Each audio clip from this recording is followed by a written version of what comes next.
एक गांव में एक किसान होता है और किसान जो है अपने बेटे को पढ़ा लिखा करके और बहुत बड़ा आदमी बनाने का सपना देखता है। और उसके लिए उस बेटे को जो है शहर के किसी हॉस्टल के अंदर उसका दाखिला करवा देता है।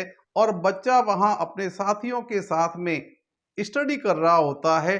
ये सिलसिला ऐसे ही चल रहा होता। एक दिन जो है उस बाप के मन में इच्छा हुई। वो जमाना वो नहीं था जिस जमाने में आज का जमाना के मोबाइल है, फोन पे बात कर ली या साधन है फटाक से पहुंच गए। तो बाप के मन में एक इच्छा हो गई कि चलो काफी दिन हो गए हैं तो बेटे के लिए घर से कुछ घी लेकर के जाते हैं। पहले जमाने में ऐसा ही हुआ करता था। बाप ने 4-5 किलो घी जो है एक डिब्बे के अंदर भरा और वो लेकर के अपने बेटे के हॉस्टल के वहां पहुंचा। और वहां जब वो हॉस्टल पे पहुंचा तो वहां हॉस्टल पहुंचने के बाद में उन्होंने किसी लड़के को पूछा कि भाई यहाँ पर रमेश नाम का लड़का जो रहता है क्या। उन्होंने कहा हाँ रहता तो है, कि उसको बुला के आओ ना।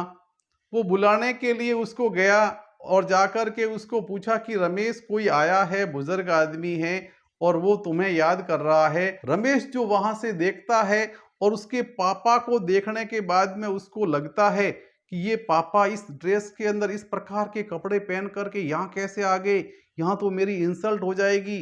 फिर वो वहां आता है, बाहर आकर के पापा को कहता है पापा को यहाँ नहीं आना चाहिए था, ठीक है, यहाँ सब जो है बड़े घर के बच्चे पढ़ते हैं। ये सुन करके पापा ने कुछ नहीं कहा। उन्होंने कहा अच्छे से पढ़ना।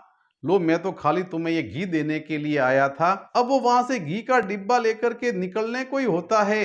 पापा अभी पीछे ही मुड़े होते हैं कि उसके सामने से दो मित्र आते हैं और वो मित्र पूछते हैं कि रमेश कौन आया है। अरे बोले पापा ने हमारे गांव का जो दिहाड़ी मजदूर है जो हमारे यहाँ काम करता है उसको मेरे लिए घी लेकर के भेजा है।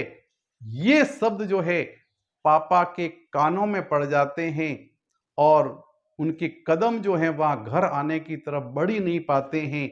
वो घर आते हैं और घर आने के बाद में वो ये सारी बातें अपनी पत्नी से करते हैं कि आज अपने बेटे ने मुझे बाप के रूप में पहचानने से इनकार कर दिया। वो अपने दोस्तों को कह रहा था कि मैं एक नौकर हूं, मुझे जीने का कोई हक नहीं है। वो इस प्रकार से उदास रहने लगे और एक दिन वो भी आ गया कि वो सदमा उसको वो सहन नहीं कर पाए और उन्होंने अपने जीवन को समाप्त कर दिया।